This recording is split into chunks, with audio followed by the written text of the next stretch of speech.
I realize now looking back that like comedy was kind of this part of my, I don't know, just what I was into and watching and paying attention to at a young age. Are you talking like teenage? Oh no, I like 7, 8, 9 years old. I'm in my parents' room watching Comedy Central specials.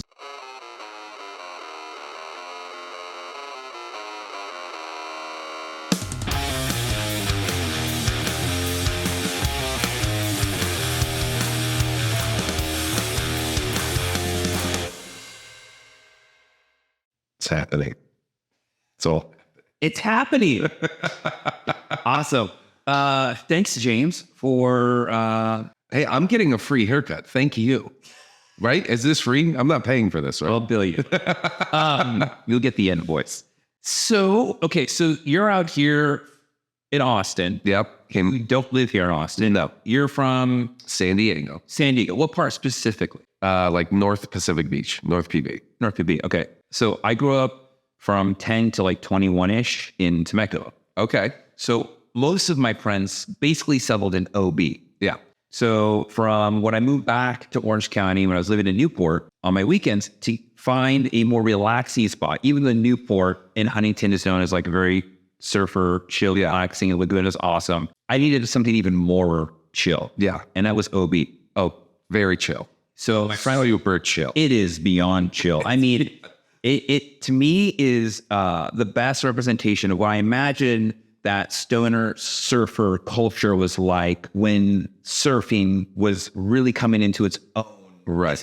I don't think there was many stoners back then. I think the stoner culture like clamped on. Like I'm sure it was around, but when you really see the stuff in the 50s when surfing started in Southern California, like these guys were there's like a word for them. I forget it, but like I just watched the documentary. It was great about it. Where like these guys were just coming from all over the country, living in the cars together, like 12 dudes in a tiny shack, and a lot of drinking. But I don't think the booze was a part. I mean, I don't think the weed was a part of it yet until like the 50s or the 60s rolled through. Probably the 60s. Yeah. So a family friend, Rick, he was part of that culture, and his buddy, he ended up selling. He had like a personal surfer. This guy Mickey, I think Mick, sometimes I forget his name, but he was a iconic surfer. He sold his surfer for like $70,000 chase at one of the Quicksilver auctions. And he was telling me about all the stories about everybody drinking and just smoking tons of pot in Huntington during that like 60s thing. So I always think of 60s as like really when what we think of surfers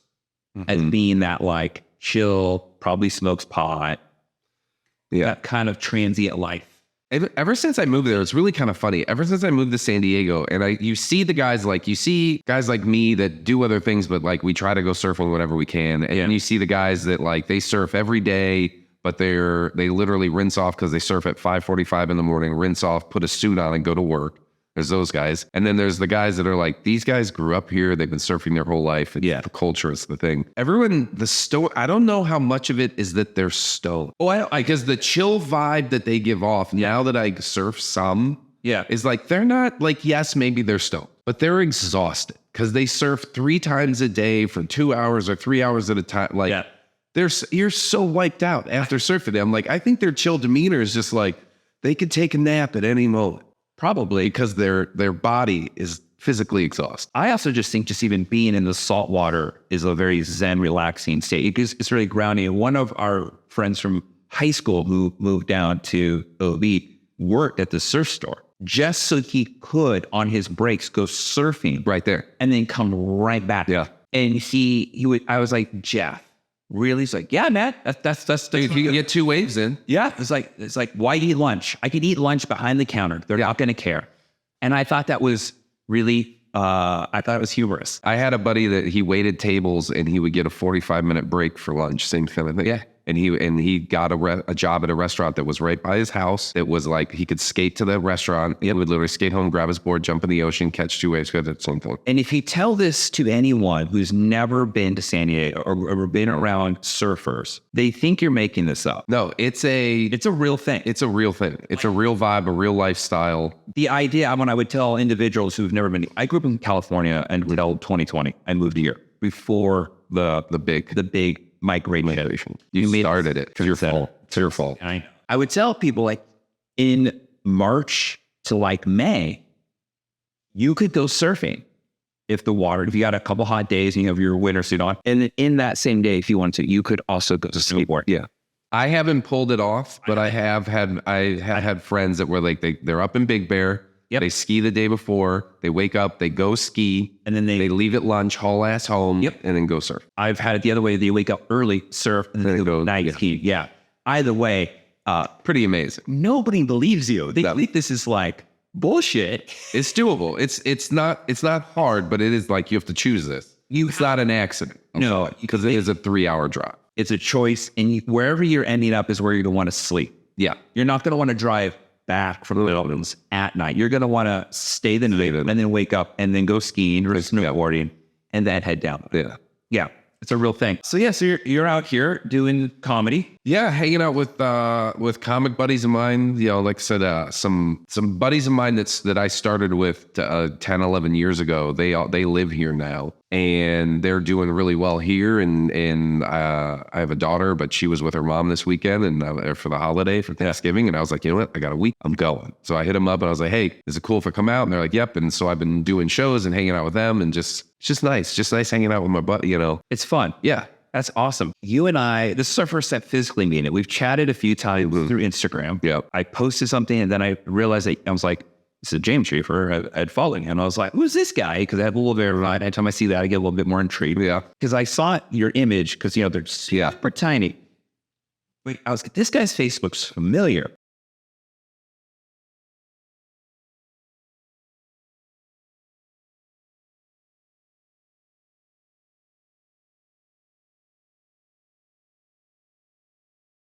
Bartered with, and they're one of them. He's the guy who does all the fun little bits. I was like, oh, cool. I'm like, I'm going to send a message.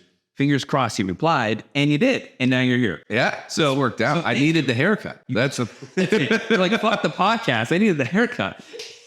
So let's get into your hair, man. Sure. It's you're doing it. It's long. 12 years ago when I decided to be a comedian. Yeah. I was broke and I was literally like living out of my truck. And I was driving around the country for about 5 months in my truck doing open mics and all this stuff. And I knew I was going to end up in San Diego because my brother, when I decided to do this, my brother was like, I got a futon you can live out for free in like La Jolla area.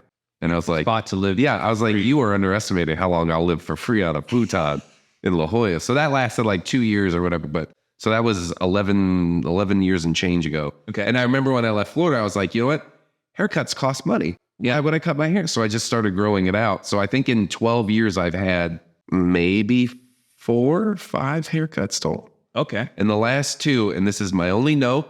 Okay. The last 2, I went in, there was this gal that a friend of mine knew. And the first time I went, I was like, we're just trimming the ends, just cleaning up the bottom. And then she got it wet and brushed it and cut off what she thought was the right amount to bring it back to the shoulders. And then as soon as it dried, it went, and I was like, we all make mistakes. Like, fine. It didn't look bad, but it was shorter than I wanted. And like a year later, I went back. I was like, hey, in my mind, we already made that mistake. We're not going to make it again. I was like, okay. So that was the last. I want to be Lord Farquaad. I didn't, yeah. And it does. It's Farquaad, yeah. Yeah. I'm convinced if you have a man bob, you're always a villain. Professor Snape, of course, villain. Yeah. The dude from Gone in 60 Seconds, Yeah. villain. Good point. Lord Farquaad, Villain. I've never once seen a gentleman who has a bob that's been the good guy. That's a very good point. That's just my observation. Yeah. If it's not dancing off your shoulders, you're a bad guy. Totally. Totally. Like, that's how I can always spot a villain in a movie. They killed him. Like, Yeah. how do you know? Man, Look at his hair, dude. Yeah, there we go. It's, who would do that? That's not evil. yeah. They are making, they are on a like mass marine spree because they're pissed that they have this. Yeah, it makes sense. I get it. Now I get it. Yeah. So. All right. So you want to keep it long? Yeah. We're just cleaning up, Yeah. Like I said, I like when it, I don't know. You're the pro, but just don't bother. Telling me that. One day I'm going to believe it. So we're going to keep it long. Yeah. It's easy. Fill me in. Like, what is your style, modus operandi? Like, you get out of the shower. Get in the shower, brush it. Do you put any product in your hair? No. I wash it with Dr. Squatch shampoo and conditioner. Do they make any after? They don't do hair care. They have shampoo and conditioner. They don't have an after. They don't have a styling care.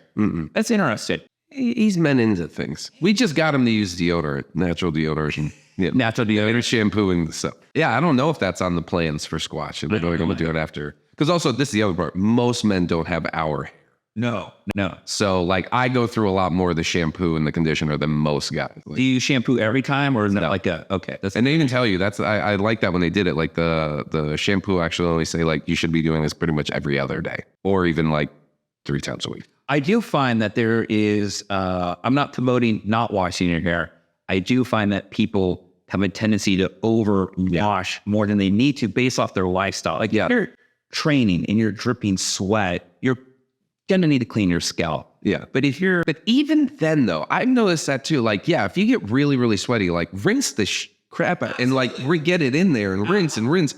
But I even then don't think you always need, because those oils are good for your hair. They are if you remove them from your scalp. If you're able to get them off your scalp and into your hair, just the build of your scalp, it will suffocate your skin. Okay. So I just brush, and in my standard style, like this is, I don't know if it's a part side. But yeah, there's like a part side. You get a nice little curl here going. Yeah. Boom, boom. And you let it air dry.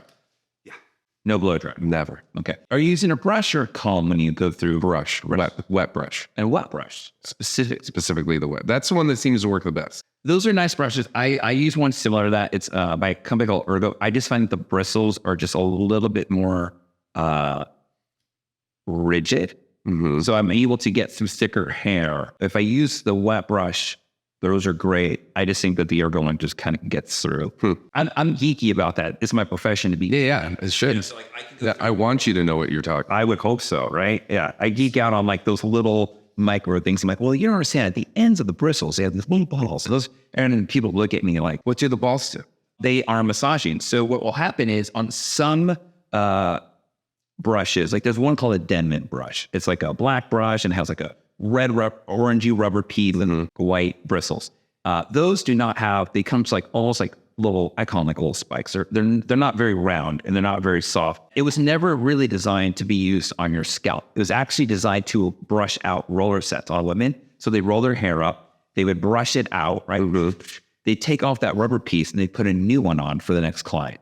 Sassoon started using it when he started blow drying, which was a revolutionary thing at the time that nobody had ever thought about using a blow dryer and a brush. It was always setting the hair, setting it on the dryer. Yeah, putting the thing over. Yeah. And then, you brush it out, covered in hairspray, and then a week later, they come back for their appointment. What Sassoon did is he changed the game completely by giving a wash and wear haircut, which to me, decades later, is the reason why why women over 35 have long hair still, because they grew up managing their own hair. They didn't grow up in a system where they had to go to the beauty salon every week to get their hair done. They actually grew up knowing how to do their own hair because of the trend of having long hair and doing your hair.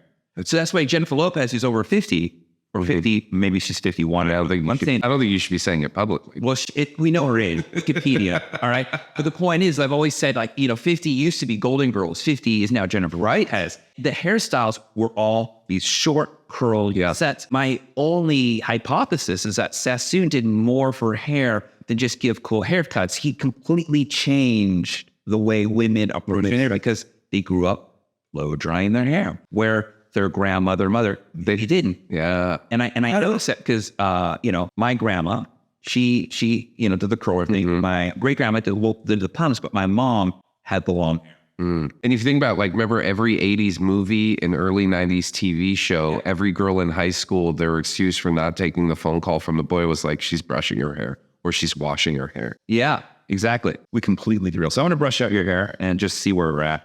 I'm going to probably spray it down just before it get a little wet. Now, I see you definitely use some type of product. Yep. Because to keep those curls bunched together like that, because I'm guessing if your hair is dry and brushed, you and I would have you have more curl than I do. Yeah, I get really big hair. Oh, yeah? Yeah. I have found the density of my hair is high, and then my curl is really, really high. If I were to let my hair air dry, it's still curlier than yours.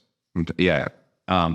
The problem is I don't have the definition. What's that mean? So see how you see the individual curls? Yeah. Those are called, that's the definition. Okay. Where if I didn't, it would be more individual, like the hair. Bigger. Okay. Like 70s rock bands. Really? Like Robert Plant. Okay. Where his Yeah. It's big. It's it's curly. Yeah. But it's not like these perfectly individual coy Ringlets. Yeah. Would you consider, this is something I've always wanted, like, Go for it. do I have thick hair? Do I not have thick hair? I wouldn't say you have thin hair. I also wouldn't say you have thick hair. I'd say you have about average. And how long till I'm bald? Depends on your age, believe it or not, because your age can start to dictate about where you are. So if you start noticing thinning in the hairline or in the crown area, which is considered male pattern baldness, before 35, then you're going to need to definitely do intervention. If you're over 35, So what is seeing, like when you look, like, because I know that, like, if you, like, I'll like see pictures and I'm like, I'm seeing a little scalp through there. I would ask how old you are. 41. Okay, so we're the same age. Okay. So what I would suggest, are you currently doing anything to promote hair growth? That could be finasteride, minoxidil. That could be like Rogaine. There's a lot of options. There's a lot of options. I think there's like Hims and Beeps. Those are, sources, or you can go to a doctor that can give you some sort of prescription. And you can go to a trichologist, which is an actual hair doctor, to move in more detail about what you can do. I always suggest going and talking to like a trichologist, because I can just give you, here's a bunch of possibilities. They're the expert on what it is going beneath your scalp. I know some about that, but not to the level of being a doctor. Right. I know how to make the haircut happen. They don't know that, right? So it's the way I look at it is, are you doing anything? If you're not, the Rogaine cream, once you start it, and It's a forever thing. Worst case scenarios, it doesn't work, right? That means at least you made a valid effort. Now nothing happened. The other option is it just slows it down to the point where you don't notice it changing it. But if you look at a photo, 20 years later, and you look in hindsight, go, oh shit, wow, it really worked. The other option is it starts growing. Which now a lot of them are claiming that, like, it fills back in. Yeah, exactly. And then there's also a lot of like diet things. I'm starting to get into that like we just don't get enough sulfur. So there's a idea that, you could be topically applying some of these supplements to your scalp as well as ingesting them, which also promotes that.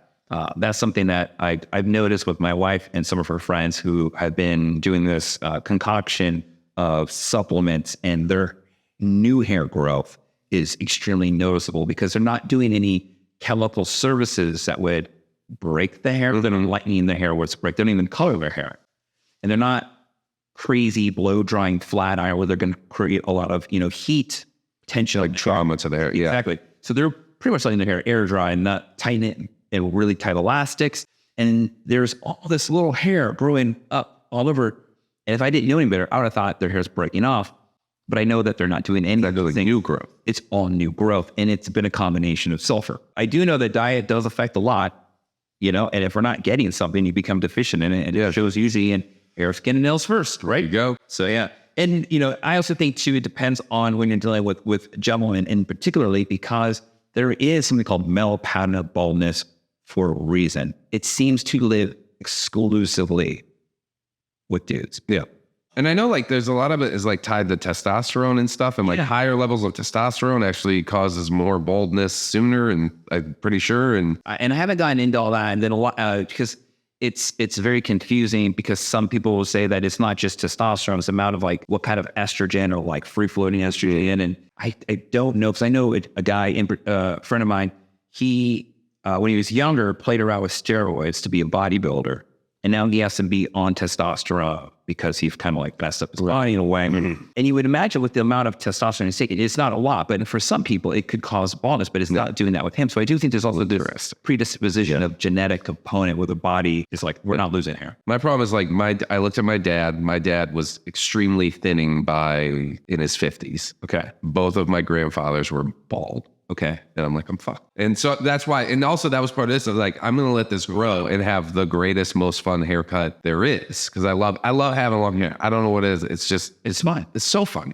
Yeah. It's so fun. In my mind, I'm like, I'm going to rock this until it literally falls out, I guess. I don't know. It may not ever fall out. It could just stay here. It'd be great. It would be great. And I'd also subscribe to the belief that, Your mom's father. no, because if that was the case, if that truly was the case, my hairline would be very different if it was after my mother's father. Right. I have my mom's hairline, not my grandfather's hairline. Interesting. But when it comes to my hair texture, it's all my dad. And my dad is 67 and he has hair. And hardly any gray, if any gray. Really. That's impressive. So far, I'm aging like my dad. Yeah. And fingers crossed, that's it. I mean, my dad, as long as I've known him, has always had a hairline that's a little bit more receding back, but it doesn't go further back.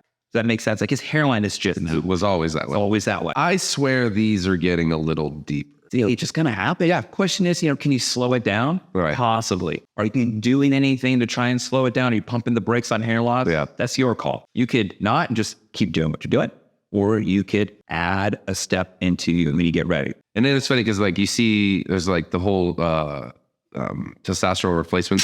Let's put that anywhere. The only like all the TRT stuff that guys are doing now, and it's funny because you see all these guys that do the testosterone replacement, which allows guys to speed your metabolism back up. Yeah, allows you to put on muscle. Like it's better for there's a lot of health benefits. But almost all the guys you see that go on that shave their head, and I always wondered, is that why? It could be because it's like, yeah, now I have all this testosterone flowing through me, so my muscle mass is better. I'm putting on muscle easier. My metabolism speeds back up, whatever. But the hair's gone. That's just part of it. And I'm like, one time by accident, I was in high school. I was playing football, and a buddy of mine was just like fading me up, kind of like a buzz cut, but not a 0. Yeah. It was always like, okay, we're going to do like a 2 on the sides and a 3 on the top and whatever. And my brother, being a jackass, my older brother, just took the guard off and went, and he just gouged you. Yes. He gouged my head. And then the only way to save it was to 0 the whole head. And I have a very ugly head. You could just always just have hair. I have had this conversation about actors who had hair and now don't have hair. You can say God, universe, whatever. I think whoever that person's in charge or entity picks people who look better bald. Yeah, because most of the guys I know that are bald, like my buddies that shave their head, I'm like, you guys have beautiful heads. I just beautiful heads. Can you imagine Jason Statham with a full head of hair, or not even a full head of hair, just like a Peaky Blinders haircut? Yeah, it would be so strange. Yes, it would. Like that's a good the point. Rock looks better bald. Oh my God, yeah, the early Rock, because didn't he have hair in the beginning? Yeah, it was awful. Whoever gave him that haircut was just bad. But like, think about Bruce Willis. He really Die Hard. Early died hard. What in Moonlighting did he have? Hair Moonlighting. He did. And then you see him bald. He looks tough as shit. He looks cool. Yeah. Yeah. Can you imagine Michael Chiklis? You never saw The Shield? Oh, that guy. Okay. Yeah, he can't have hair. No. Mm-mm. There's people when they go bald, you go, yeah, that's your look. That's your thing. You don't have any like weird bumps go on. But, This is the one, and I tell this, it's funny. I tell this to everyone. I have that. Look at that guy. Look at that guy. I had it looked at. Have you had it looked at? I have. And they're like, yeah, you should, like, it's not a problem, but we could take that off. And so. Is it a mole? Yeah. I've had it my entire life, but it's mad. It's like the one thing I tell everyone, like, hey, just so you know, this is here because you'll catch it. This comb will catch that. Just see, you can't see this on here. And we're not going to show you. It's the size of a gumdrop. It's gotten bigger as I've gotten older. I would just get. It's just one of the. Here's the thing. I could try to remove it today. Nah, I would call. Yeah, just grab it and yank it off. No.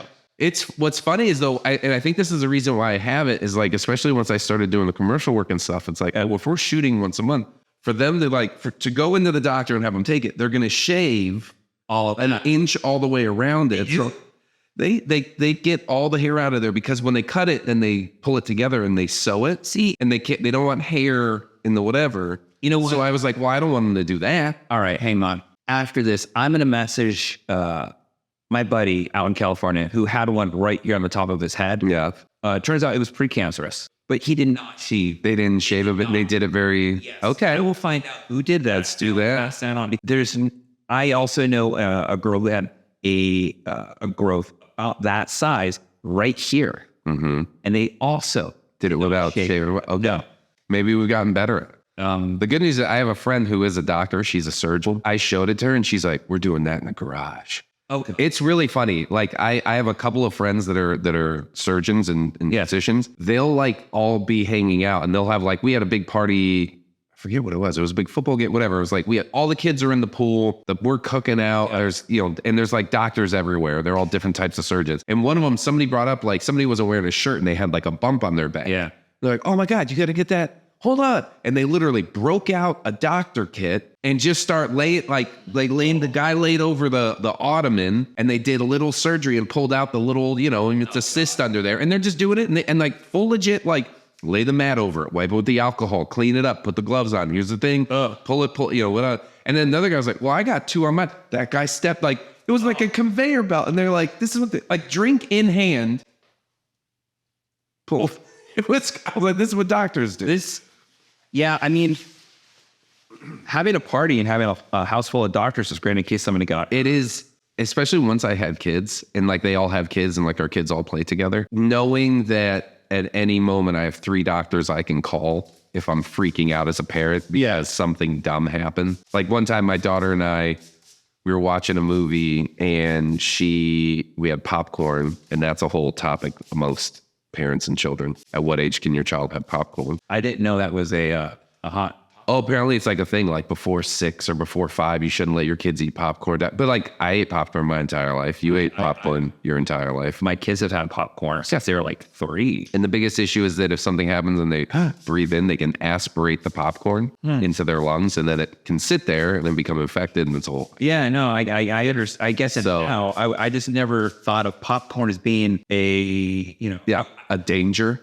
Grapes make sense. Grape, yeah, they're perfect size. They're the exact size of your, That is a killing machine. Yeah. But popcorn. I think because it's kind of dissolves in your mouth. Like it's always. But that's the part. It's because it's light and it's small that it's not a choke hazard. It's a aspiration into the lungs. So one time, my daughter and I were watching Moana, and she's like eating popcorn. And even then, I told her, I was like, "Hey, Daisy, like 1 piece at a time. Yeah. We can eat popcorn, just chew up 1 piece at a time." Okay. She was like leaning on the ottoman actually. Yeah. And we're watching Moana, and she laughs, and I hear her like go ha ha ha ha, and then all of a sudden she coughs, and she coughs again, and she coughs again, and she coughs, and I'm sitting there and I'm like, okay, did you get it out? She's like, yeah. I was like, okay. And she's just like back to watching the movie, so I'm like, okay. But then she's like coughing. 30 seconds later, she's coughing, and I grab my phone and I'm like, I call my neighbor. I'm like, hey, this happened. She's like, I'll be right over. She came over with a little kit, listened to her lungs and listened to her throat. Yeah, she was fine. She's like, yeah. She's like, James, it could have tickled her throat. She might have, scratched it. She's going to cough. I wouldn't worry about it. But that having a couple different doctors on their neighbors, like literally come over. Yeah. And they did that, especially when she was really young one time. She had a fever. She had like 102 fever. Yeah. And she was a baby. She was like a year and 2 months or something. And I called the neighbor, and she came over with her full little kit. And she was like, just, as long as you can keep the temperature down, and just as a new dad, single dad, and gave me a lot more confidence and calm me down. Yeah. Because it's terrifying in the beginning. They just hand you this kid and they're like, keep it alive. And you're like, oh shit, I don't need a license. Yeah. I remember leaving the hospital, my wife and I, with our first, and I'm like, okay. And then you have this epiphany where you go, oh fuck, I'm the adult now. Like I'm the adult. Yeah. My parents are not the adult. I'm the adult. All the responsibilities here now. There's nothing you can do, I think, to get anyone prepared for that on-site epiphany of, oh shit, I'm in charge. Yeah. And the consequences for me messing up really bad. Which I wonder, like, did our parents' generation go through that? Did our parents have a moment of like, did they even consider the consequences of like, oh, if I'm a bad parent, if I screw this up, our parents were not worried about childhood trauma. No, they were like, of course I'm going to embarrass my son in front of all of his friends. Childhood that's my job. That's exactly it. Trauma was part of the childhood experience. Yeah. Literally, parents would traumatize their child, like, on purpose. Yeah. And now we are all like, I'm going to be aware of that, and I'm going to minimize this, and I'm going to try to increase their, emotional intelligence as fast as I can. I definitely do think about that a lot. It's funny because you always hear people say like, oh, kids are resilient. But if you think about it, most of us have gone to therapy for something in our childhood. Yeah. So I don't buy this concept that children are resilient. They just bounce back. I'm like, at what cost? Yeah. Yes, you're right. They survive, but they're holding that. The cost is depending on which kind of therapist they go to. That's the cost. Yeah. They act like, well, the kid made it. And it's like, did he? Yeah. Because the kids got anxiety, social anxiety, this thing, that, kids are resilient. Yeah, they are. They do bounce back. But we should still, try to keep those. Yeah, we should still keep the damage to a minimum. I'm going to put some leave in. Your ends need it. Okay. Is that something I should be using on a regular basis? Probably. If your hair is fine, like you have a fine strand of hair. So what happens with hair is there's two things. Density, which is hair follicle per square inch, right? And then there's the strand density, which is the individual thickness of the hair itself. Okay. Exactly. People can have coarse or thick strands of hair, but low density. Then you can have high density with fine strands. I would say you're like average density, but your individual hair strands are fine. Okay. And which means it's more prone to being a little bit more fragile. Okay. Excessive blow drying, tying your hair up really tight. How tight's too tight? Because I do put it up sometimes. When you're doing shit and you just need it out of your face. Yes, I get it. I would don't put it in the same spot all the time. Move it around. Okay. That's my advice. If you have to do it, don't put it in the same spot, because repeat places over and over again, it'll put a crease. Then you'll start noticing that's where breakage happens. And when ladies come in and they wear their hair up all the time, let's say they're a nurse, right? That's right. A really great example of meaning your hair up. And they have their hair up. They go, I would ponytail in the same place every day. I had this breakage. I don't know where it's coming from. And they're not doing highlights, which could cause breakage. They're not, doing any sort of chemical straightening, which could also make the hair more fragile. And then I go, is this where you put your ponytail? And I go, yeah, and then you start realizing the ponytail elastic is causing the breakage, because it's the same spot. It's a dent pushing in over. Gotcha. Think about like when metal wire, you fold it enough to put exactly. Got it. So, if you can find elastics that are more flat, like I'll show you just real quick, like these are more flat. Okay. So they're not going to, even though it curls, it's not going to just be that tight. It's not going to be super tight. The other option is, put your hair up so it gets out of there, and put a sweatband on so you get all the hair off. Mm-hmm. You look a little ridiculous sometimes, like an old 80s tennis player, but it works. The point I was trying to make about your hair being fragile is that the ends of your hair can get dry faster. And so they need a little bit of conditioning to keep it hydrated so it doesn't just get dry and break. That's all. You started doing comedy 12 years. 12 years ago. Yeah. What started that? I ran a construction company for 10 years in Tampa. Okay. Is that where you're from, Florida? I grew up in Florida. I grew up in the Florida Keys. It's magic. I want to go. The Keys are Florida or the Keys? Keys. I've been to Florida. I like Florida. I do. Florida gets a bad rap. It does, especially if you go on FARK. Have you heard of that website? FARK. No. That's my own page. It's a random site that has all these news articles that are in a one-line pun or humorous thing. They give you the source on the left-hand side of the page. So you can say like USA Today, CNN, Fox News, right? And then it gives you a category. The categories give you like asinine, dumbass, Walken, anything related to Christopher Walken. He has his own thing. And then there's one that just says Florida. And it's just all things Florida. All things Florida. And I get it. Like, it's funny. I have a whole bit about it, but it's true. Like, you watch the news and Florida is a shit show. And it's like, but Florida's awesome. Like, Florida's this very strange state. And someone else, I forget which comic said it, but like, Florida's the entire country in one state. That's about right. People from everywhere move to Florida. And Florida has, you go to North Florida and it's the South, and you go to South Florida and it's like the Caribbean and Cuba and Puerto Rico and South America. You go to the West Coast and it's a bunch of retirees. You go to the East Coast, it's a bunch of retirees, I was just in Naples. Talk about retiree central. Or it's where rich people go to die.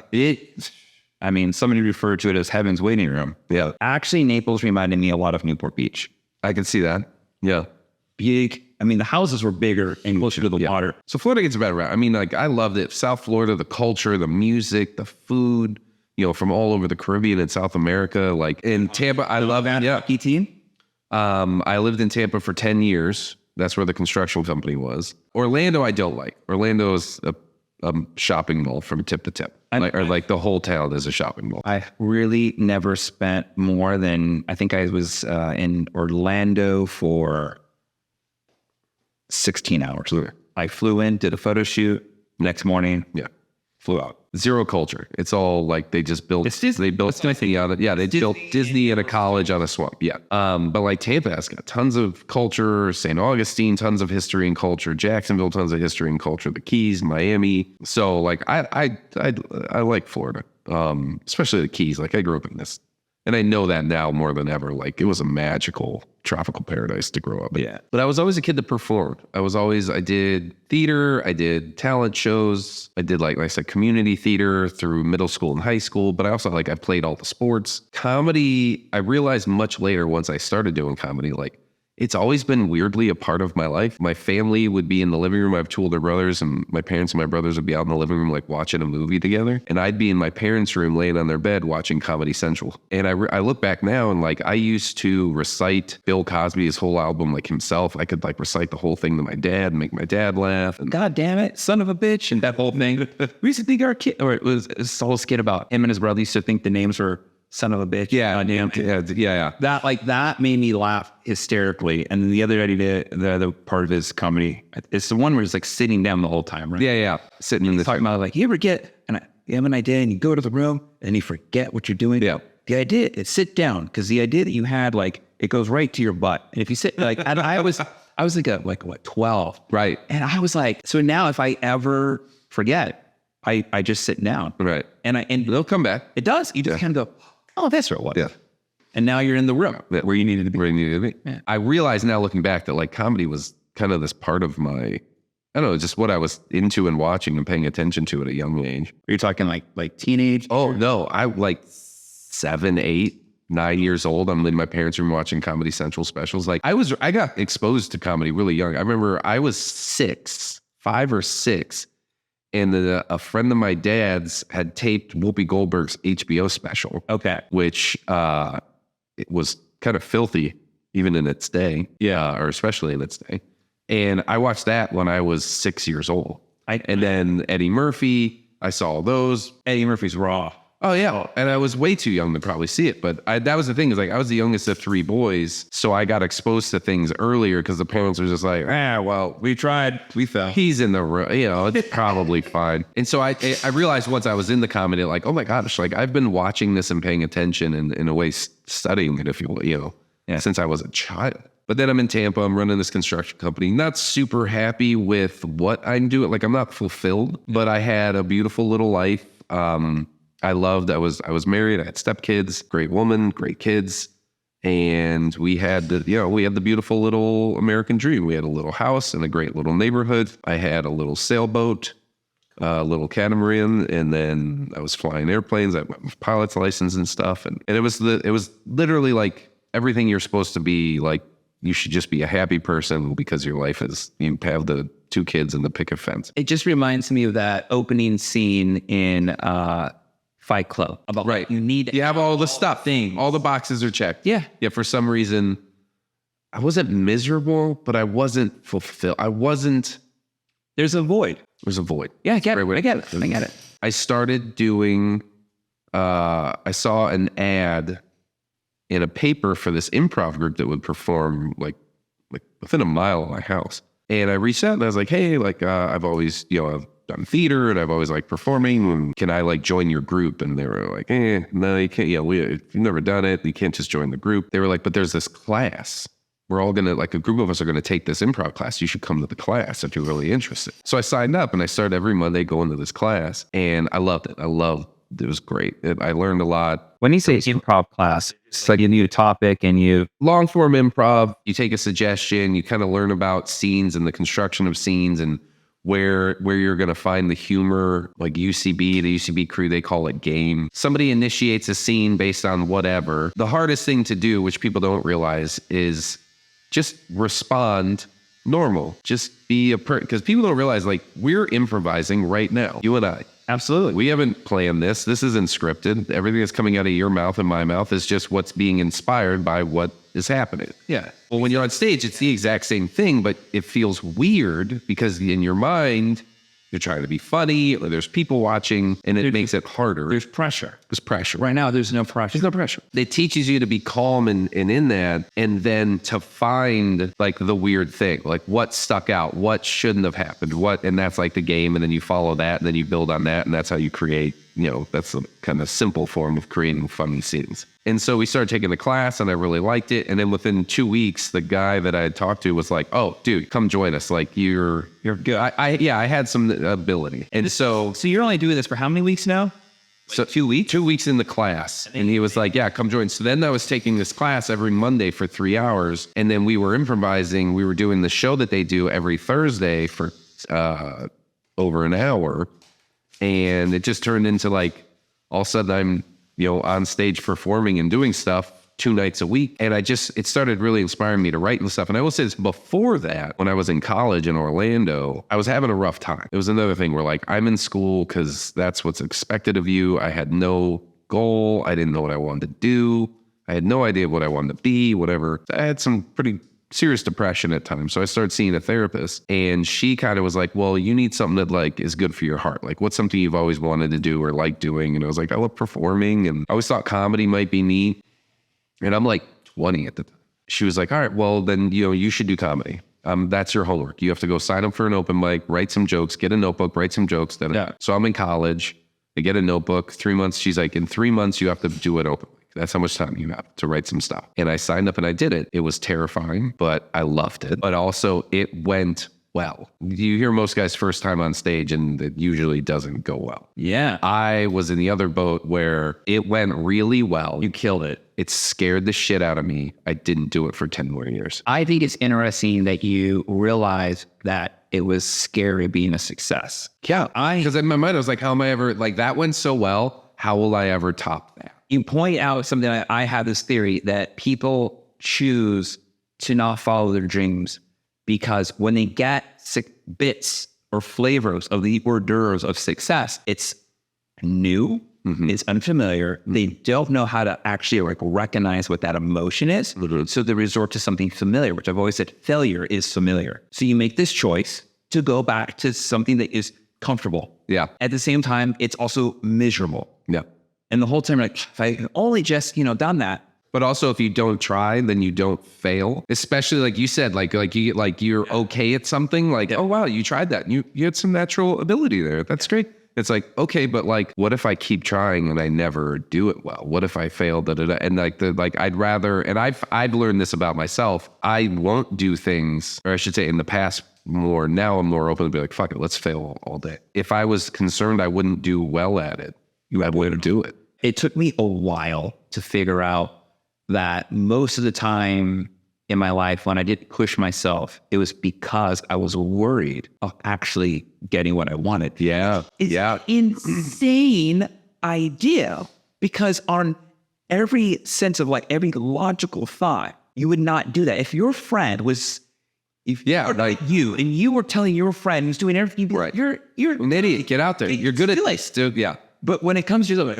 I'm gonna go hide. Yes. So I did it that one time. It went well. Didn't do it again for 10 years. Then I'm running this construction company, miserable because my day-to-day life is sitting at a desk, creating invoices and payroll and paying insurance and, bidding these jobs for these government contracts for the construction stuff that we did. And I just realized like I was just miserable at my desk. I had a perfect little life, but miserable 9 hours a day, 10 hours a day sitting at my desk. So you were in college, you do the stand-up, you're 20-something years old. Yeah. It's great. Then you say, oh no, I can't do this. This is, it was a scare. I can't, how am I get, too much power for me. Got to give the ring back. And then you go to. I drop out of college, go start working construction. I'm in the field for a few years. Then we grow and I end up in the office for the last 5 years. Got it. And it was during that I was like, saw this improv thing and went and did that. And you're like, hey, I was kind of good at this. Yeah. And I was like, it'd be fun. I miss performing, When I started doing that, and I was doing the class every Monday and performing every Thursday with the group. And really being, I will say this, also like motivated by the guy that I met. He and I became very fast friends. His name's Patrick McInnes, incredibly talented improviser, teacher. He teaches it too. He's a hypnotist. He used to do therapy. Yeah, he does hypnotherapy. He got my mom. This blew my mind because even when we met, he's like, "Oh, I'm a hypnotist." I was like, "Yeah, okay, yeah, whatever." And then I saw him hypnotize people. I was like, this shit's real and it's scary. Have you ever been hypnotized? I have not, but it's crazy. Yeah. And my mom was a smoker, and we said, we became friends, and he was around, and we were talking to my mom about something, and he was like, well, I could help you with that. And she was like, I really want to quit. And I was like, okay. And they did one hypnosis session. Yeah. One. And she has never touched a cigarette.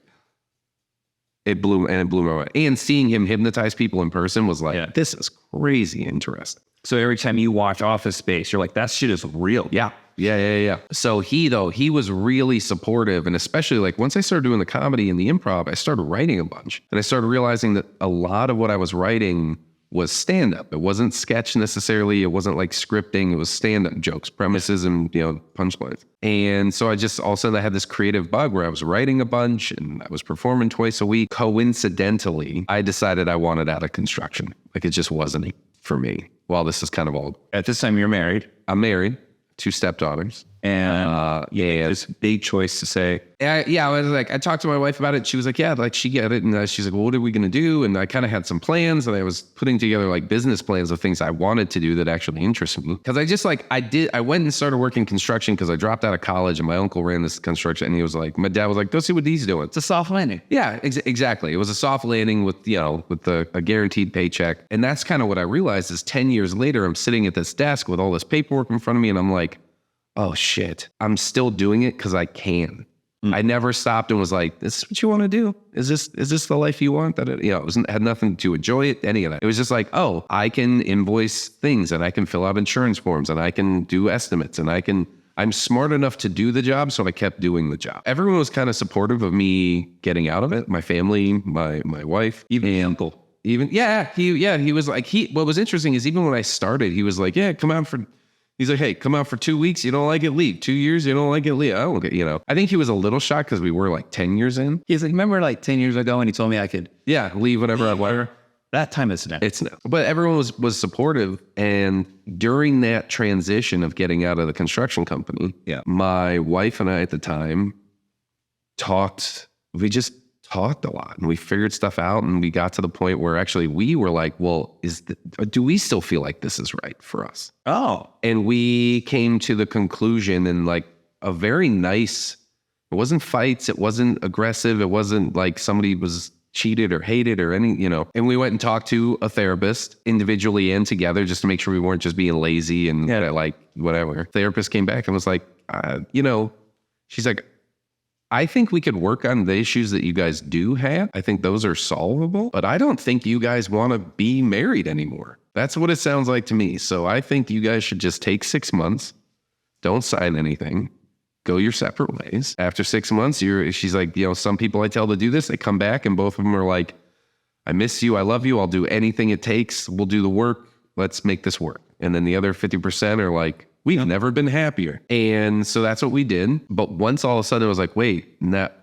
I'm not married. I don't have that responsibility. Pretty much like all the responsibility went away. Not to say like that makes it say like I just like abandoned them or something. No, like I helped her move into the apartment. Like we're still friends. I still talk to the girls. Like they're still part of my life. They were my stepdaughters, and I was still sending money home, and I was still helping, and I was, I didn't just walk out. I think it's like a difference of like immediate responsibility, like a day-to-day. Yes, exactly. Yeah, that's a great way to put it. All of a sudden I was 30 years old. Yeah. And like you said, the immediate responsibility was gone. And I felt like it was the first time in my life I got to ask, what do you want? What do you want to do? How do you want to spend your time? When you graduate high school, there's like some expectation from your parents. Like you owe them. They raised you. You need to go to college and get a degree and get a job and da-da-da. But now I'm 30 and I've had a job and I've had a life and I don't like it. Yeah. And I realized like, oh, this thing of working every day and sitting at the desk and filling out paperwork, it's not for me. So it was the first time I really got to ask that. Like, what do I want? And I'd been doing all this comedy and writing all this stuff. And I said, you know what? I've always wanted to be a performer. I'm actually doing it in some capacity now. I really think I could. I'm going to go do this. Okay. And it was great. My family was literally, my brother told me, he was like, it's about time. Really? Yeah. So everyone kind of saw this. Yeah. Yes. Yeah. Like I said, the whole family was very supportive about it. It was the same brother was like, I got a futon. You want to be, I'm 2 hours from LA. You want to be out here? This is, because I knew it was either like, I'm either moving to New York, LA, or Chicago. Yeah. Those have just been the hotspots. Those are the hotspots. And my brother said I could live for free 2 hours from LA. I was like, perfect, let's go, Yeah, and a lot closer than Tampa. Yeah. So that's kind of like how it started. And I moved my ex into an apartment with all the furniture and gave her everything and built my truck so I could camp in it. And then I spent 5 months driving around the country, hitting every open mic I could find, and did an improv festival in New York with the UCB and our improv group. And did a 5-week improv program in Chicago at Improv Olympic IO in Chicago there. And I loved it. I was being creative. I was telling jokes. I was meeting interesting people, and I made my way to San Diego, and I got there in October of 2012 and started hitting the open mics and making friends and telling jokes and kind of rising and growing and learning and getting better. And now it's crazy because now it's like, of that group,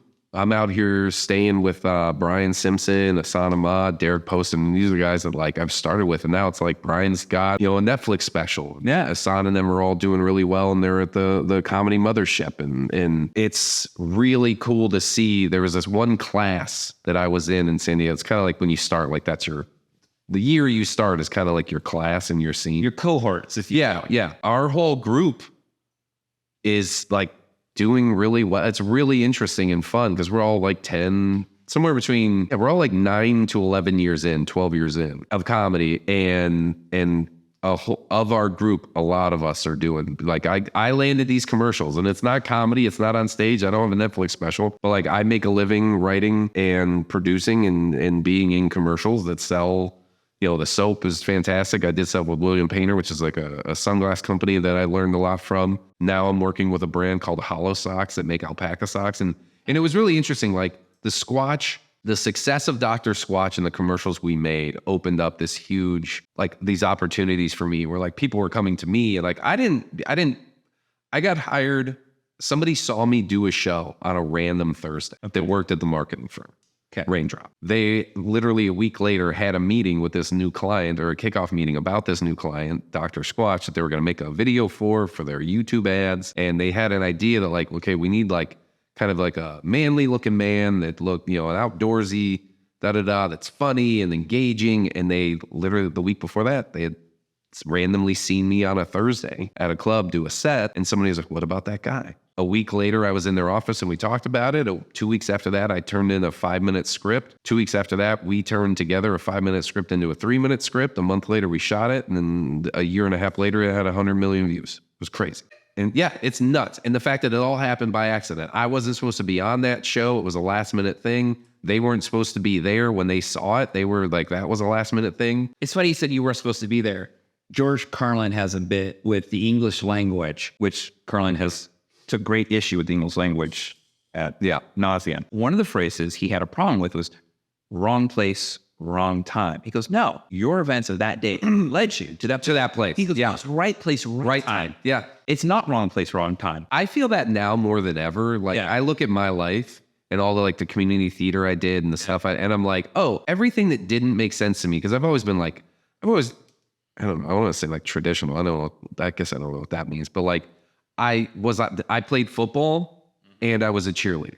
I was also doing, in theater while I was playing football. And I'm like, that's not common. You were a cheerleader? I was a cheerleader. I cheered in high school and college. Really? But now I look back and I'm like, oh, I'm coordinated physically. I can just, and so like in performance and things and whatever, like I used to teach hip hop and gymnastics at a dance studio. I can dance. Yeah. Like, so you don't mind being silly in front of a large audience of strangers. It's my wheelhouse, dude. That's where I'm happy. I can't dance. I'm like literally the dude in Hitch. Just step. Side to side. That's it. That's elbows in, side to side. Exactly. But it's funny to look back and be like, oh my gosh, all those things that kind of were like, that didn't make sense at the time, but I enjoyed doing them. Now I'm like, they all make sense. Got me here. Yeah. It all got me here. I had a mentor and he was talking about haircutting. I remember he had retired for a bit and then got back in the game. He's also one of the co-founders of Bad Head. So we're on stage in Miami at I think it's like the Fillmore, that like rock show, place with film. Sounds right. Yeah, in Miami. And we're on stage cutting hair for an Aveda event. He was talking about, by the way, I'm like cutting hair, trying like to stay on time. And I also want to listen because every time he would talk, anytime James would talk, he'd say something quite profound. And he was talking about how he was downing himself getting back in the salon cutting hair. Like, can I do it? Can I do this? Right. Do I still got it? Yeah. He did say, almost verbatim to what you just said, is that everything that he's done in his life has prepared him for this moment. Right. He just needed to believe in himself the way everyone else was coming to him because of those, right. Because he knew what he was doing. When those things happen, you go, oh my God, this is way out of my league. I have to keep thinking about, no. Everything I've done, every friendship I've had, every relationship, either I'm still friends with them or not, whatever. Right. It was all there to teach you something. The question is, were you cognizant to learn the lesson of that? And sometimes you don't learn it till later. Brian Simpson and I were having a conversation yesterday about this. He said, if there was the ability for you to go back and like they had the technology where you could travel back in time and upload your now consciousness, like what you've learned to your former self. You would go back and talk to your former self. Well, at first we started like, when would you do it? At what age would you want to give yourself the tools to and then by the end of it, it came back down to, would you do it? Yeah, that's because it's like, well, if we look back at all the mistakes we've made and wish we had the wisdom then. If we didn't make those mistakes, we wouldn't be here now. So did we stay in those relationships too long? Did we not, chicken out and not ask that girl out? But if we had, we wouldn't be here. It's so trivial. Right. It's so trivial. I had a lot of resentment to my parents for a number of years. I wasn't angry at them, but I was like, why the fuck did we leave Orange County to Temecula? But then again, I was 10. I didn't know I wanted to try and be in a rock band. Right. I didn't know everything I wanted to do did not exist in Temecula because guess what? I had not been interested in those things yet. Mm-hmm. But when I look back, it took me at least 2 hours to go from Temecula to Los Angeles without traffic. Right. Yeah. With traffic, 7 hours. And I wanted to, 45 miles is 9-hour journey. Yeah. What happened is I started looking back because I really wanted to do this. And I just go back. I was like, well, at 16, I started playing the Sunset Strip. Now I realized it created a whole set of work ethic that I could have not learned by actually having a job at 16. Because there's no right direct path to success in any creative art form. That's why I don't believe that an art degree or a degree in the creative arts says much. Because you may have talent, but do you have the drive to actually cross the finish line or even enter the race, which is a whole other thing. That's a whole, once you go to school, sometimes you can get trapped in it. Well, I got my master, I got my this, and I'm going to go for that. And then, because it seems like the logical next step, but then you get out and you're like, now what? What are you going to do with all this knowledge and that you've never applied? Yeah. And by the way, the guy that didn't go to college, that just started playing. Yeah. And meeting bands and starting bands and recording, and he got a computer and he started learning how to use it and light years ahead. Light years ahead. And so it's funny that you talk about that because I've always thought about that. Like, wow, I could look back and be like, why did we move here? Like, why did I do this and that? To your point, I've always reminded that everything in life is preparing you for the moment you're at and the moments you have yet to be in. Yeah. And that's how I look at Squatch is like these guys, we're like, hey, we want to do this thing. These are the ideas. This is the tone. Can you write a script? This is kind of like, they gave me what'd you call it? Kind of like a vibe check. Well, yeah, it was definitely like, this is the vibe. You are the vibe. We want that. So this is how the layout, why can't I think of this word? But pretty much like, this is like how it should go. There should be an intro that's funny. Then we want to do this. Then this should happen around here. Da-da-da-da. And I wrote this script and then we took, like I said, it was like a 5-minute script. We turned it into 3 minutes. It was just interesting that like, I remember standing on set and being like, oh, I can do this. I can do this. This is interesting. Like, I didn't know I could do this. But they asked me and I was like, well, sure. They knew you could do it. They were hoping. They sure as hell hoped. Well, they saw me on stage and they're like, the guy's got a thing. They're like, why, like, well, because it's not me on stage. Like, it's not, in my mind, it's not stand-up, right? I'm like performing, I'm looking into the camera, but it turned out like, well, you've been on stage enough. Sorry. You've done a bunch of stuff. And now it's funny because now I realize like, oh, I do have some type of natural ability here. And like, I understand where the camera is and I can make sure I'm positioned properly when I say this line, and I can move properly I can be physical without leaving the frame or messing up the focus. And hitting your mark, that's all cheerleading and dancing. Oh yeah. I mean, yeah. And choreography. And if you look at our Squatch commercials, like we have a lot of choreography going on in different times. Yeah. Just movements and things with, and I've learned that like the skill that I feel like when I sum it all up, the skill I really have is that I can walk and talk and smile with my eyes. Is like this thing that I can do. I can deliver the lines while doing things and looking comforting and knowledgeable and smiling, and I don't know. So it's just interesting. Like now I look back, I'm like, yeah, cheerleading, theater, all that stuff. You were learning your body awareness, position, situational awareness. Yeah. Your ends, by the way. Yeah. Correct. Really? Yeah. Okay. And so Well, it's been like a year.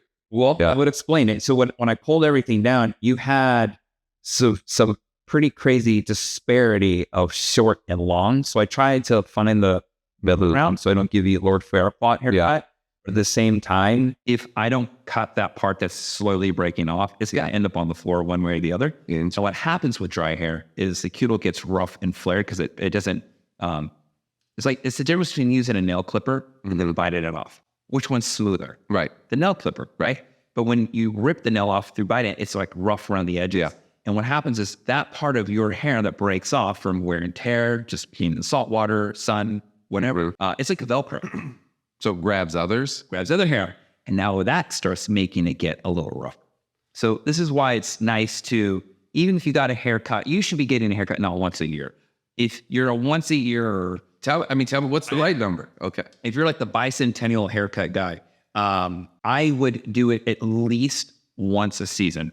Fall, okay, winter, springs. Just to take care of just that. Yeah, that will prevent a lot of like, wow, my hair is long. Well, yeah, actually, not all of your hair is long. Like 20 hairs are long. Everything else has been broken off and it's like 2 inches short. Will that actually allow it to grow longer? Yeah. Okay. Because it's not breaking. Mm-hmm. You're cutting it before it has a chance to go up further, the hair shop. So it'll break higher than it needs to be. Yeah. Yeah. So if you get like a little crack in your window, you're like, oh, it's small. But over time, it spreads. Hair does the same thing. Interesting. Yeah. So it just goes, and then you're like, wow, like, why am I getting knots up here? I never had knots up here. So tell me this, when I'm shampooing, this is something I noticed, and it's whatever. Yeah. You shampoo your scalp, and it, what do you mean? Only focus on your scalp. You don't rub it back through everything? It's going to rinse down. Okay. I mean, if you have product in your hair that's like some sort of greasy styling product that, is not water soluble, or you have layered oil upon oil upon oil, you're going to need to do that. But if you're not putting anything in your hair, the scalp is what needs it. Got it. So shampoo is a slide. Start at the bottom, shampoo, and then it suds down. Gotcha. Conditioner is a ladder. Start at the bottom. Work your way up. Okay. So then what is it when I see, like, if I'm shampooing and rubbing it through, and all of a sudden, like, you feel all the little hairs that, because you're running your hands through, and then you kind of do this, and you turn them into that little gross ball. How often, is that normal? Yeah. Okay. Yeah. When you have longer hair, you just notice it more. Yeah. If you don't brush your hair often between when you get in the shower, it just starts to collect. Okay. So it happens to me a lot, but for me, it's really lessened if I do it every day. So I will style my hair when I need to go to the salon, right? Or if I'm doing filming, right? But if I'm not, I'll just go in the shower, rinse my hair, put conditioner in, comb it out, put leave-in, and then I won't do anything. Yeah, I brush it when I get out, and I don't brush it again until my next shower. Yeah. And then what I will try to do, if because like this necklace causes the back of my hair to kind of get snarled. So I'm aware that part might become over time and might break. And I only know that because the ladies I know who have long hair and have necklaces, the back of the neck hair can kind of be a little hollow. Just is constantly getting wrapped up and pulled and wrapped up and over and over again. It's not like a bad thing. It's just, I know that. And I'm okay with this going a little bit versus other parts of me. What I did do is I did layer it a little bit more because you have breakage in those areas. So instead of keeping everything long in one length, adding a little bit of layer is going to take this and make it a little bit lighter because there's just less. And so it's going to give more fullness. So that was the other goal. I've always found it funny. Like once I had the longer hair, where it's funny, where it's like it always seems pretty straight ringlets. Yeah. And is that's just the weight pulling this straight? Yeah. That's just kind of how your hair is. Yeah. Because there's no weight on the ends. Right. The ends are the weight to your scalp. And some people, it takes a while before their hair can actually show any curl. Leave-in conditioners up around their ears. I like this one because it's really hydrating. And I'm putting a lot in. And the reason I'm putting a lot in is if you overuse certain styling products or like conditioners, it actually can work as a styling aid. The leave-in conditioner can kind of give you like this separation in the hair without it being chunky or crispy. Like your hair, like I wouldn't put in anything that's going to give a crazy amount of hold because it would make your hair look like there's less hair. So that's where I'm at on that one. So I'm just going to run the comb through here.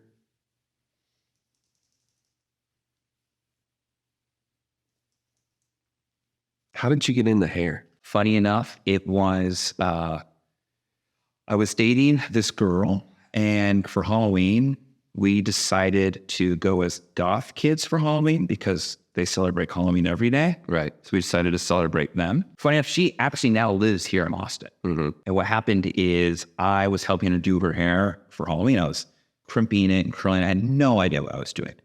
But what I did know is I was having fun. And I early on had this belief that if it's not fun, I'm not doing it. So it's sort of like Peter Pan. Like I never wanted to grow up. Yeah. I knew I'd find a job, make money somehow, but I just didn't want to do anything that, say like, the words like fuck is a 4-letter word, right? Job to me was a 4-letter word. Yeah. It's like work, job, like, ugh, but fun. I like fun. And people make money having fun. Like I also need to figure out where that money making thing falls into fun for me. Some people love spreadsheets. I'm not one of them. Yeah. I thought about it and I was like, oh, that's kind of cool. And then I knew some guys in bands because that was the thing. I wanted to do music, and I knew some guys in bands that had been hairdressers. Like my buddy Ryan Shuck. He in the late '90s, he was in a band called Orgy, and they did the Blue Monday song and all that. Now he sings for Edema and Julie Kay, but he was a hairdresser beforehand. And I remember that reading the guitar interviews that he's like, oh, before I was touring and all that, I was a hairdresser and it worked out. I can make your own hours, however you want, lucrative business. And I was like, wow, I could do that. Turns out there's actually a lot of guys in bands who were hairdressers, funny enough. And so it just seemed like something I could do. So I figured I would just do the hair thing until my band got signed. And then I had to make a choice. And it came right around the time the guitar player for the band I was in, he had another choice where it was have the job I don't like and try and do music and, get stuck at this job that I don't like, or pursue a career in culinary arts. That's my friend Spencer. But that also meant stopping the music for him. Yeah. The bandwidth he had in a day did not allow for that. In order for him to truly dive in the color. He is greatest and needed to cut something out. He now lives here in Austin. He's a chef. I actually had him on as a guest. I was like, well, he's doing that. I'm like, all right, so I'm going to dive in hard with hair. From having so many contacts already in music and already being backstage and having friends, I reached out literally to one of my buddies who was working for Slipknot. And I just said, hey, when they come into town, they need a haircut. Let me know. Right. And they said, I'll ask. You're already friends with them. Like, I know these guys. And I was like, okay. And I was like 22. I just started cutting their hair. And then that turned into another band, finding out that I cut their hair. And then it just kind of snowballed into. And so you'd be like doing this like at the venues with the shows and stuff like that. So I would sometimes go to their hotel rooms. I'd do it on site at the video shoot.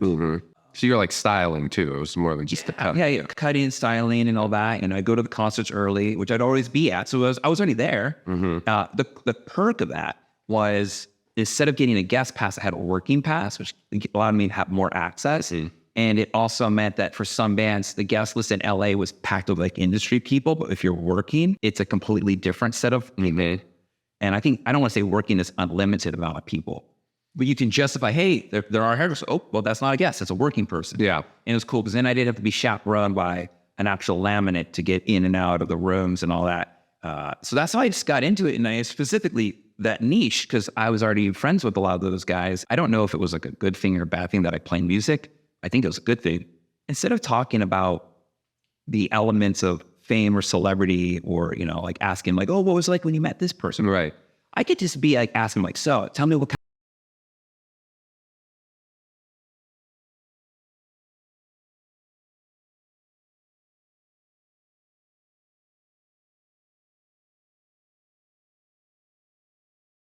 Just last night, I was at the concert with Mammoth, Wolfgang Van Halen's band. My buddy's in that band, and I was backstage cutting hair, hanging out, and all that. And then you watched a great show. I watched a great show. And so it's cool because you're friends with these people and you get to see what they do. They're great at it. And you just, you know, like I feel, how about this? It's not lost on me the privilege of having that. And I do not take it for granted. It's just really fortunate because, like you were talking about your friends like Brian Simpson and Hassan, 10 years ago, you didn't know where they're going to end up. None of us, and it didn't matter. That was the best part. We're just telling jokes every night, hitting mics, doing sets, trying this. Then we're going to get to Denny's at 3:30 in the morning and laughing our asses off all night. And now it's funny because like last night, literally a group of us went to Denny's at 2 a.m. Yeah. And I was like, oh, I miss this. It's something, and I don't know if it's like this in music. Tell me.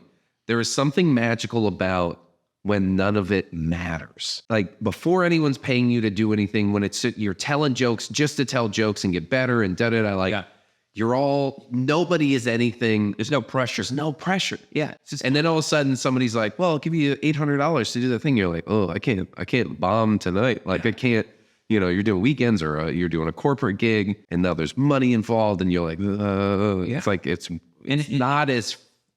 not as fun as those first 3 years when you're just micing. Like my friend Ryan Vaccaro, who's a Mammoth, it's like when I met him, like, 2010, we kind of figures like 2010-ish. He was playing bass in another band, but he left that band, did a bunch of others, and like, you don't know with music, like if they're going to stick with that group or not, if the band is a success or not. He was just a cool guy, you know? And granted, you know, you go in and out of friendships like, look, I'm too busy or I'm busy. And you lose contact sometimes, but you can pick it back up. And when you've both been in the grind, like you were in the beginning, that like you don't see, like I have friends that, you know, comic guys that have moved off, whatever, you don't see them for 3 years. You still go to Denny's at 2 a.m. and laugh like the first 2 years you knew each other, you know? Exactly. And then it just goes back and, you know, at some point, I think when you have those real friendships in the beginning, as success happens for those individuals, I'm not saying this is across the board, and I'm not speaking for my buddy, you know, Vaccaro, but it's nice to have like that reality in somebody like, oh, these are my friends before I had some of this. Yeah. And I can be completely unfiltered and I can be me. Yeah. I can be the me before I had to be this other me, which is like, true, you know, and it's nice, you know, like how I remember hearing Billy Corgan, I think it was on Joe Rogan, and he was talking about at the height of his career, he was so lonely because who's going to understand what it's like to be him? Right. None of his family members. And it really put it in perspective. Like, he's in one of the largest bands on the planet. He's written this great record. He's written several great songs. He's everywhere. Yeah. That's a new level of pressure. Yeah. Who's going to be able to understand it? Probably other celebrities. But do you really want to be friends with these other celebrities if the only thing you have in common is that we have this experience, but outside it, we have really nothing else in common? It really kind of put in perspective, like, wow, like now I understand. And he said it so well, where if somebody doesn't understand the idea of like how fame could be lonely, he sums it up perfectly. So when you're hanging out with your boys, the pressure's off. Nobody's successful. We're just having pancakes. Yeah. And in 5 years, guess what? Nobody knows where you're going to be in 5 years. And no one knows where they're going to be in 5 years. There is like this little thing that happens with friendships before there's any incentive to be friends with somebody. And then also I remember like when we had our Squatch album, we found out it was going to be on the Super Bowl. Some friends of trippy feeling. Yeah. Cause like we shot it. It was funny when we were shooting it, we shot it in December, I think, the end of December. Yeah. And Super Bowl's in February, right? Yeah. So we shot it, and while we were shooting it, there was like whispers on the set. Yeah. That like there's there's like talking about making this a Super Bowl ad. There's like a 10% chance. Like it's crazy low, but like maybe. And then when I do that, they had to feel really behind because ad time ain't cheap. Oh, no. Well, that was, $3.6 million or something to buy a spot. That was like the day of the shoot. It was a 2-day shoot. Yeah. They're like, yeah, like they're kind of kicking it around, maybe.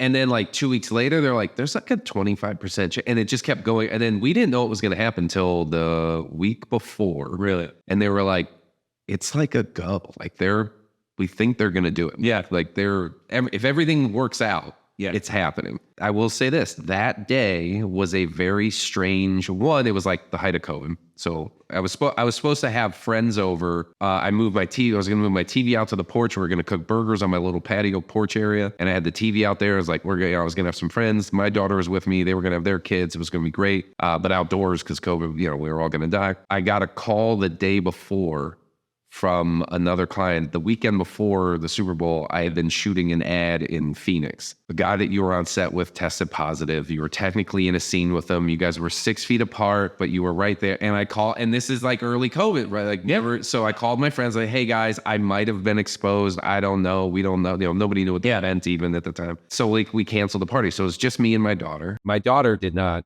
get it. She was like 4 at the time. And she's like, why is the TV on the porch? She's like, and also like, I enjoy football. If somebody else has it on, I'm not keeping track. I don't put it on. But like, if somebody's like, hey, we're all going to watch the game and cook out, I'm like, yeah, let's go. The kids can play in the pool. I'll jump in the pool. I watch football. I love the social aspect. I like the social, and I love it. Like I played 3 years of football in high school. I love it. I know what's going on. I have no clue. See that part I get. I can appreciate great football. I just don't care who wins and stuff. But so my daughter had no clue, like, why are we watching this? And I was like, oh, Daddy's commercials going to be on TV. And it was so funny because she was like, Daddy, commercials aren't on TV. They're on phones. Because I realized like her whole world is like, Netflix and Octonauts. She's never seen a commercial in her life except on a phone. It was hilarious. And it was very humbling because she also like, yeah, Daddy does commercials. It's no big deal. Who cares? But it was an interesting moment. It comes on. We weren't sure exactly when because it was like a floating spot. So they were just like sometime in the first half. The first unplanned timeout is when it's going to come on. And it happened like 2 minutes before halftime. So the whole, like in your mind, like everyone's obviously watching because I told no one. Nobody knew besides my mom and my brothers. I didn't tell anybody else. Because also I was like, I don't know when it's going to come on. And to me, I'm like, that's the other part. Maybe. Yeah, I don't know. So I remember watching, and I will say this, the entire time, every time there was a commercial break, I was like, no. And then I was anxious the entire, which made me glad I didn't tell anybody. Yeah, nobody was watching for it because it was like, is this it? No. Is this it? No. It came on. My daughter was sitting on my lap. Yeah. I smiled. 30 seconds has never gone by faster. Really? Like it just was like, oh my God, it's on, it's happened, and it's over. That was it. 29 seconds. My phone immediately started exploding to the point where I answered the first couple and I actually turned it off. I was going to ask you because it was all love. It was all support from friends, close friends, family, relatives, people I haven't seen since middle school. Like the whole world that ever knew me reached out and was like, oh my God. And it felt amazing. And I don't know if this is my tendency for like I said, I've suffered from depression. I've suffered from anxiety. Immediately it was like, well, that's it. That's like how you just peaked in the world of what if this is it? It was a weird evening because I went from this like, oh my God, to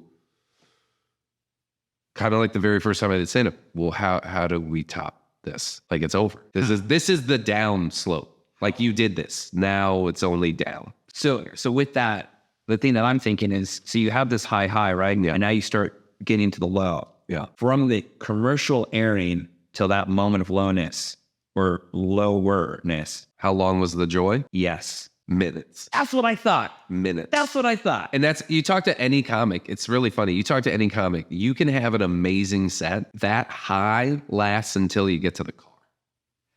Okay. And then once you're in your car, that high is gone. But if you bomb, if you eat shit on stage, that low can last days. I had to ask because I am wondering, before we started recording, I told you some observations. Yeah. So I'm always looking at the world in observation, trying to figure the world out. I'm trying to find, I think math is an applicable thing. Like if I could find formulas. Right. Where's the pattern? Exactly. I'm wondering, and this is just my curiosity, people who want greatness or individuals who are seeking to be great at whatever they do, are they unusually harder on themselves than people who are just okay with mediocre? Yeah, I think so. I mean, you see it in music, like in comedy, how many guys, check their own ticket at the end because they struggle with it and the fame of it and all that. But it's like, it also, anytime you go up, especially in society now, anytime you reach the top, there's more people rooting for you to crash and burn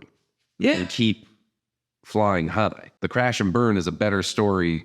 There's a reason for, before they were stars, because they get to tell the crash and burn too. And so I think that's part of it. And I think that's built into a sum of like, is this the peak? Am I ever going to make something better than this? And a lot of bands, their first albums, I remember Taylor Tomlinson said this one time, who's another fantastic comic, started in San Diego, and now she's, multiple Netflix specials, huge theater tours. She's incredibly talented, always has been, like, so good. But I remember we were talking about something, and she said, well, every comic's first album is usually great, but they've also been working on that for 10 years. And then they get fame and they get shown, their album comes out, they do that special, whatever, they do the Netflix special. And then a year later, the industry is like, we need your next thing. Yep.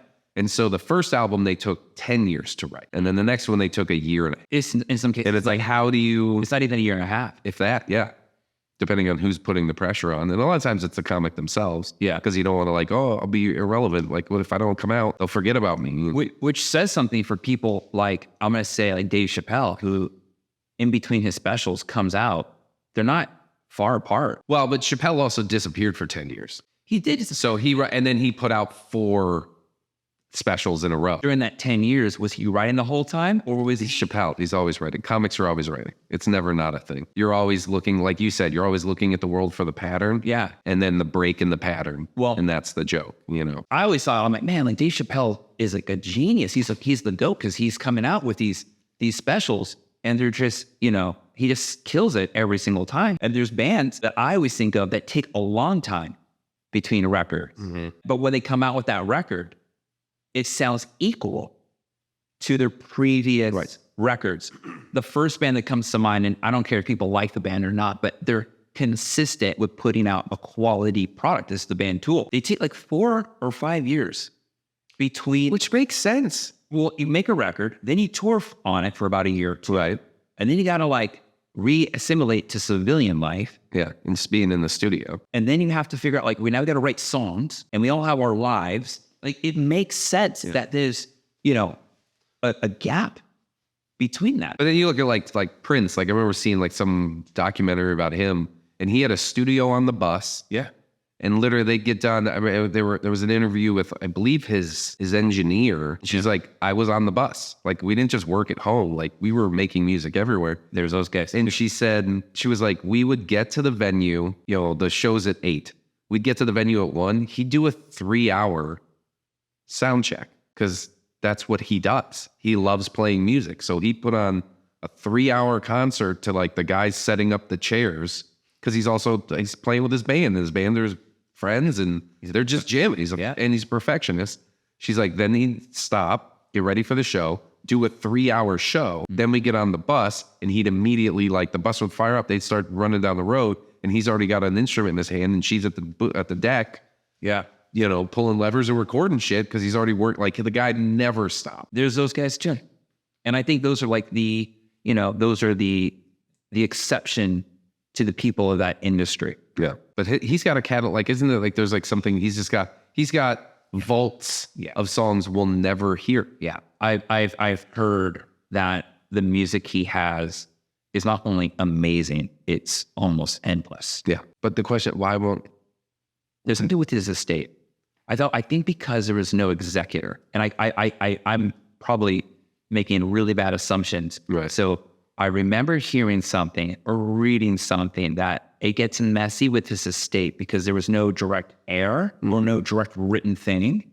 And So the whole world's fighting over it. yeah, and I don't know, but I'm assuming my assumption would be that, whoever at that point owned or had any, because his whole thing was owning the masters. Right. So he got, which is why he changed his name, because they technically owned his name, Prince and whatever. Yeah. So I don't know who owns it, but you want it to come out because I can imagine him on his worst day was still great. Yeah. The dude was Really? so cool. It's really interesting to hear more people talk about how brilliant Prince is. Sadly, after he's gone, but everyone's starting to realize the genius of Prince. And I feel like, to me, a lot of musicians now are starting to, I feel, really understand the brilliance of Billy Corgan. Because at the time, I feel like he was overshadowed by Chris Cornell. He was overshadowed by Kurt Cobain. You had Alice, you had all these other bands equally as great. Right. Equally awesome. But there was something, I was telling somebody asked me, like, my top 5 guitar players or whatever that I love. And I was like, well, my favorite guitar player is Stevie Ray Vaughan. Mm-hmm. Dino Caesar is a Fear Factor because he revolutionized the way I love metal. And Billy Corgan.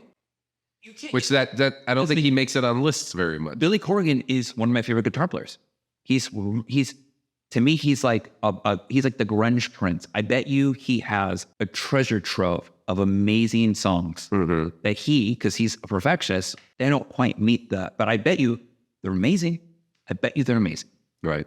So I'm going to dry your hair a little bit. Perfect. Because I don't want it to, it's shrinking up, which is what happens, especially when you have this much water in here. And I'm just cooling it down. And if you use anything that has a cream or creamy-like consistency, it's going to calm down the fruits. Okay. And so you'll get a little bit of smoother look. You had like about this much of string hanging out. And I just put leave-in conditioner and a smoothing cream. Okay. You don't need much. Okay.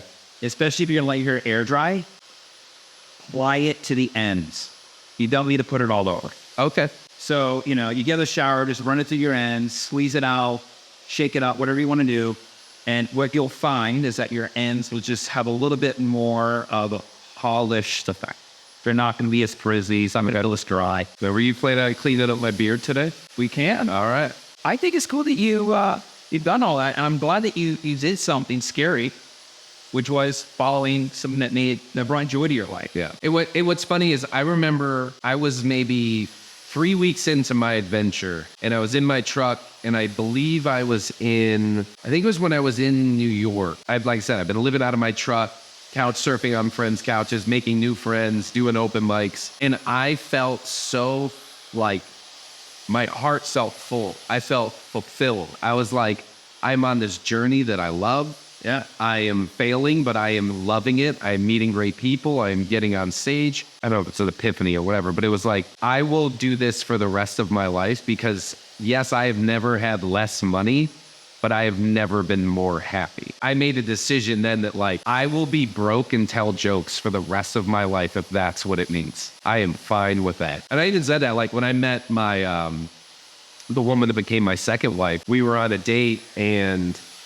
it was like our second date and my phone rang and it was a manager of one of the clubs in San Diego. If I was on a date, I wouldn't answer my phone, but this is the manager of the biggest club in San Diego. What club is that? It's called American Comedy Club. Okay. My phone rings. I look down to turn it off. I see who it is. I said, hey, I'm really sorry. I got to take this. I take it. He's like, hey, can you be here? Can you open the show tonight? I said, yes. Yeah. He's like, cool. You can be here at 8. I look down. It's like 7:02. I'm like, yep, I'll be there. And I need a +1. I'm on a date right now. And he was like, can't do it. We're sold out. Really? Yeah, which is bullshit. I was just to say, it's not like, but whatever. Different. There was another comic. Yeah, and I'm not gonna argue. I was like, no problem. She'll go home. Like whatever. But in this thing, I hung up the phone and I looked. I said, I normally wouldn't have taken that, but that's the manager of the biggest club in town. I just got offered to open a Friday night or something. I'm really sorry, but I gotta go. And we were like done with the debt. Like we were paying the check. The dinner was over. It was where it was gonna go from there. I don't know, but dinner was over. Went to the comedy, and I went to the comedy club. And I told her, I said, like, I like you. This is our second date. If you need to understand that, like, my phone is going to ring and ruin all the plans. This is what I'm doing with my life. I said, I am either going to be 50 years old driving around the country in a piece of shit motorhome telling jokes, or 50 years old driving around the country in a slightly nicer motorhome telling jokes. This is what I'm doing with my life. And she got it. And she was incredibly supportive. She was like, no, I totally get it. Like, who is it? Who are you opening for? Like, she was great. And she was always incredibly supportive of the comedy and stuff. That was one thing I so much appreciated about her. But that was the thing, is like, I had made the decision, like, this is what's happening. Yeah. And you're either in or you're out. And I will be like, I don't care. Like, if I'm broke doing this, I've never had more fun in my life than being on stage telling jokes. I think if people start making it about the money, I feel like this is the situation with almost any endeavor that doesn't have a direct path, like being a CPA, right? A lawyer, right? Obviously, there's a financial incentive for a lawyer, but there's a path of like, you're gonna either start, you're gonna be a partner or a junior partner at something. You're gonna be Yeah, I'm going to be passing somebody a blue folder that's going to ruin their day. And then they're all going to walk like this. Yeah. Which reminds me of the walk of the aliens and Mars Attacks. You know, made up as a, do not run, we are your friends. I love that movie. I think if you start off with the financial incentive as the driving force, it's always a crash and burn.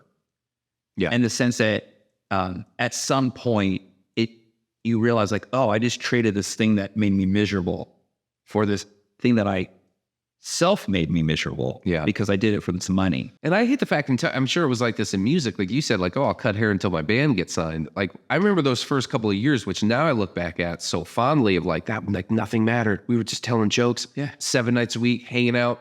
We'd do our open mic sets, and then we'd stand in the parking lot and riff more bits and laugh our asses off and talk about this thing I thought of. But there was always this like, but when are you going to move to LA? When are you going to do this? And like everyone you know that's not in it too, I don't know, tell me if it's like this in music. Family members and like old friends would be like, yo, you just need to go knock on Lorne Michaels' door. Like, you just need to somehow get into the NBC thing. Like, you should get on SNL, man. You should just keep, you know what you should do? You should send a letter every single day. And you should, you know, like all this weird shit of like, yeah, that's not, this isn't the 70s. You can't lock yourself in. It's not, to me, it's just that. It's also the unwarranted advice for people who have no idea of the industry. Or it's like you're like looking at them like, dude, you know, you work in a cubicle.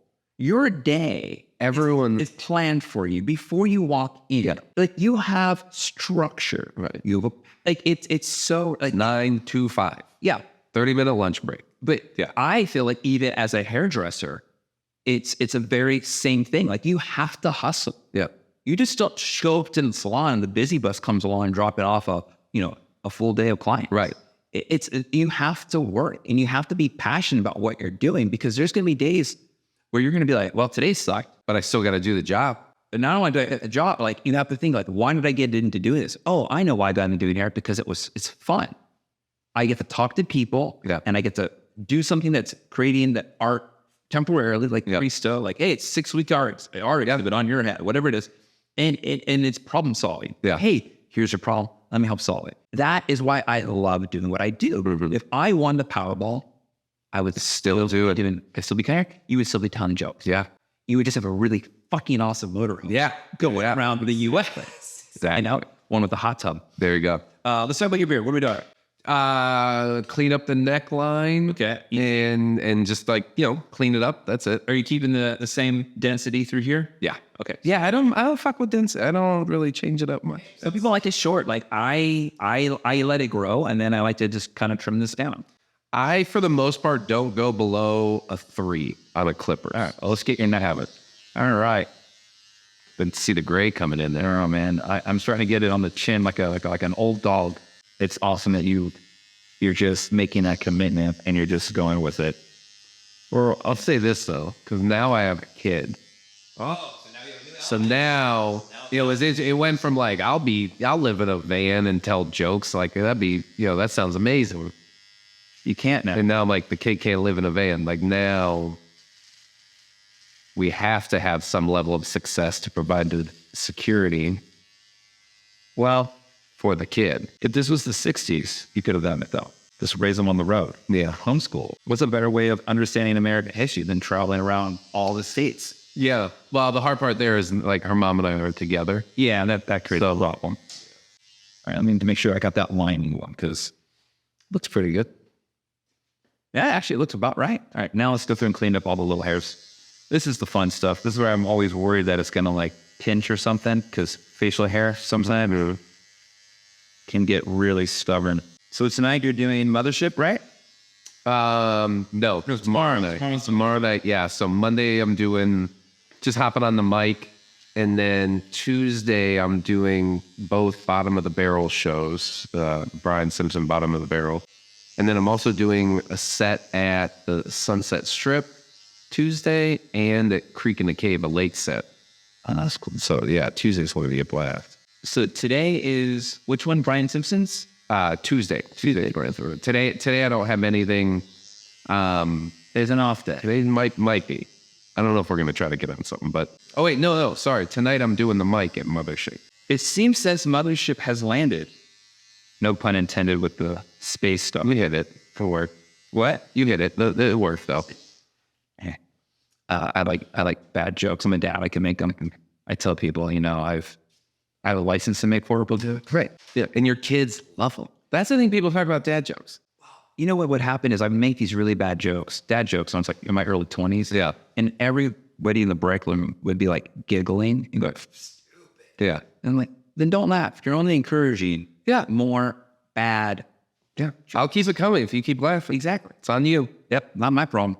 It's yours. It seems like since Rogan opened up Mothership, Austin is now It's the comedy. epic. Yeah. It's like That's the Mecca. Yeah. Yeah. It's so cool because I've never been in a place at a time where something new is happening in an area that wasn't known for that. When you think about, I watch videos about the 80s and the Sunset Strip and the 60s and like the Laurel Canyon and like the 70s, late 70s, early 80s, East Side New York, where CBGB's, and you hear this spot that became the center for a new thing, whenever it may be. And I just think, how cool is that I'm at an age where I'm able to understand and see this While it's happening. and also to appreciate it. Like I haven't been to Mothership yet, but I want to. I want to go just because it seems like at any moment somebody cool is going to be there. Oh yeah, it's every like yeah. When I lived in LA for a short time, I would go to the Laugh Factory, and it was back in the day of MySpace. Guy could put it on, but it's every Tuesday night, and it was Dean Cook. And that's when I discovered this one comedian named Daniel Tosh. Oh yeah, when he just came out with his first live comedy of true stories I made up. Before he even had his Tosh.0, he was great. And I mean, this was before iPhones. I know for a fact if he was telling those jokes today that never made it on there, it would be canceled. Right. Get hysterical. You know, up to somebody else to decide if it's inappropriate or not. I mean, I laugh at a lot of stuff that people are like, "Damn, it's not funny." I thought it was pretty funny. But at me, yeah. But there was another comedian and who, God, I don't know what happened. I mean, when I say what happened, like he was on this great trajectory. He was in a movie with Wahlberg, where Mark Wahlberg plays the Philadelphia. Oh, where he walks on. Yeah. Dov Davidoff. Dov's amazing. Dude. I love Dov Davidoff. Fucking great. He's still, I mean, I think he's still in the New York scene. He's still doing it. And I'm sending him a message like, hey, I used to watch you. I sent him the same, like on Instagram. I go, if you come to Austin, please. Because every now and then after the show, because we went there every week for like the whole time I lived in LA, which was like 7 months. He would be like, hey, we're going to the center. You want to come drink with us? And I was like, no, I have an early day at the salon. I can't. Like, I'm responsible like that. Like, I would have, it was a Saturday night, I would have said, yes, we're getting fucked up or whatever. You know, like, let's go party our asses off. Like, let's do this. But he was so nice and so cool. And he was hysterical because there's something about his voice that reminds me of like Bobcat Goldsworth. Like, there's a tonality in He's got a, where it's funny. It's like it's him. It's so Seth Rogen's laugh. It's hysterical. That makes sense. One night we were there, was not on the bill. Who shows up? Tom Papa. Like it was just like all these amazing comedians that just happened to be in LA. Right. It's a great place to be to see comedy. And yeah. I feel it's happening here. It's happening here. You don't know. I like tonight on a Monday night. Yeah. Like Joe does his Rogan and Friends, whatever. And it's like, you have no idea, Chappelle could pop in. It could just happen. Anyone could walk through the door at any moment. Like I was there the other night, and Shane Gillis, which I guess he just moved here or something, but like That's the other thing. he opted Moving here. all moving. They're all moving here. It's cool. The prices are right, and there's 9% less income tax. Yeah. Like California, we're all paying that 9% sunshine tax. But also the stage time is incredible here. And the audiences, that's something I noticed. Like the people are here for comedy. And I will say they're a little sensitive. They're less sensitive than other parts of the country. Yeah. But they're still a little sensitive. They're not, I was shocked at seeing shows the last few nights at actually how sensitive Texas was. But this is also Austin. But it's still like sensitive yet laughing. Yeah. Which I don't think is a bad place to be. No, and I feel from never seeing comedy, I hadn't seen any live comedy probably at least 15 years. I hadn't gone and seen anything live. And so I think the last person I saw was Brian Posehn. And before that was like 2 years before was Dave Attell. So you can tell what kind of film I like. Yeah. Dave's, I've gotten to do a couple weekends with him and open for him, and watching him work through a weekend and see where the bits start and where they go and just what it's a college course. It's amazing. It was so cool to see actually in Austin, to see like actually some of the comedians on this open mic night really push it. I love that about comedians. Like they're just going for it. And people have asked me like, oh, I haven't seen comedy, this and that. And everybody always wants to see the big headliner. I get it. You want to see a big headliner. Right. I find the joy in when the comedians are testing out. What's funny is that shit, because it reminds me of that Andrew Dice Clay out. Oh yeah, when the on day till after died. Yeah, but it's great. Or is it? But he's also the difference though between an open mic and that is he's still Dice. Like he's still a highly accomplished, skilled comedian. Where open mics, which this is fascinating about Austin, something happened because like at the Mothership, I was there last night. There was a mic last night, and there's a mic tonight. The mics are sold out. Every other club in the country has like, well, we have an open mic. If you guys can bring people, we give away free tickets. No, here it's like people come. And my buddy was telling me, he was like, no, like people are regulars for the mic. They want to come see the new stuff, the new people, and how the things are developing, which is like unheard of in any other scene. There's that one, and then there's another comedy record. I forget what one it is, but it's a early 90s album, and it's Bill Hicks, who is one of my favorite comedians. And he's literally saying like, "You're the worst audience," and he's just in. It was so. I was like listening to this, and you're cringy, and you're like, oh. And I love, and like I didn't have that feeling watching the open mic, but I had a little bit of like, I'm rooting for the comic. So like I went over this. Who knows what kind of room it is? It's a new experience. So if anybody's watching or listening to this and they've never gone to open mic nights and they're only going to see specific comedians, which is great. You should do that. But also add this to the rotation. Add it to the rotation. But go in with the expectation of even whether they're established comedians or brand new, like, if you go to the open mic, you're going to see somebody that this is their third time ever on stage. And you're going to see somebody that's 12 years in that's just running a set, trying out some new ideas. It's where you can do it. But you need to go in with like, this is not a polished comedy show. Exactly. You are watching the process. You're watching a potter throw clay. Yeah. You're not, and they screw up. Yeah. And sometimes I'm going to make this beautiful vase. And by the time it's over, I made a bowl.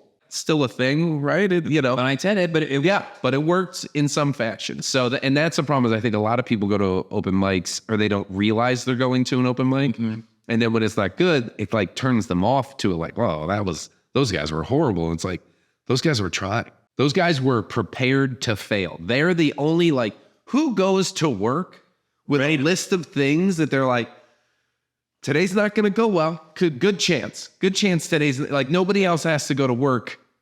This set up to fail. Yeah. Even like musicians, that's the one thing that I find, that you can write a song in your bedroom and practice it 1,000 times before you go do it in front of anyone. Yeah.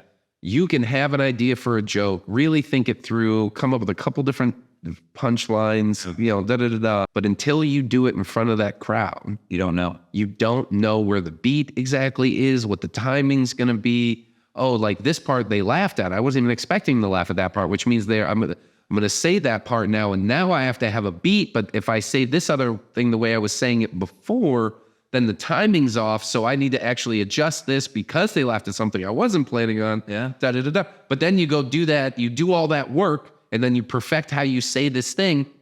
And then you go to, you have the late show. Yeah. And all of a sudden, like the amount of times I've had a set where you're doing like a Friday early show, late show, where you run like, these are the 15 minutes I'm running or the 25 minutes I'm running, and you murder. And then you go to late show, I'm like, I'm doing it just like that. It was perfect. And it doesn't hit. Yeah. And it's like, these are the same jokes. 200 other people disagree with everyone in this room right now. Yeah. You're wrong. The other audience was correct. Right. While at the same time, they're right. And this is this is something that you eventually have to learn, is that when you have a great set, you have this thing in your mind where it's like, do that again. Yeah. But you can't do that again, because that's the beauty of comedy. And I don't know, tell me if music is like this too. It's a living thing, and half of the life force that it's getting is coming from those 200 people. Yeah. Which means if you try to give this 200 people the exact same show you gave that 200, the energy's off, the timing is off, the vibe is off. Like, you have to find their groove. Yeah. And then bring them to your groove. Find that compromise in the middle, because if you just do it like you did, it's literally off. I never made it to a point where I was like touring and getting to do that with music. So I'm going to be speaking on like a limited basis of that. But I do remember having to play to the audience to get them to interact. Yeah. But I feel with jokes, it's a little different, because like if you're playing, more than likely it's several bands of the same genre. Mm-hmm. So if you're going to see a reggae group, more likely there might be a ska-ish band. There might be like more of like traditional, dance hall reggae, and then you got like a Dirty Heads thing, or a Slightly Stupid, or you have your more newer twist on reggae, right?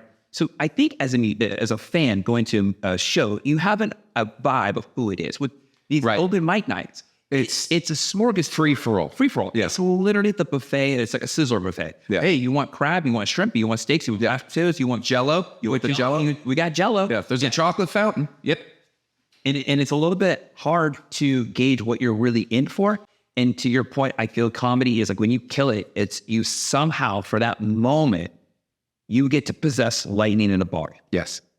And then when you're done, you have to release it. Yeah. Because you can't hold on to it. If you're holding on to that, you're going to miss all the bigger lightnings that you could be getting.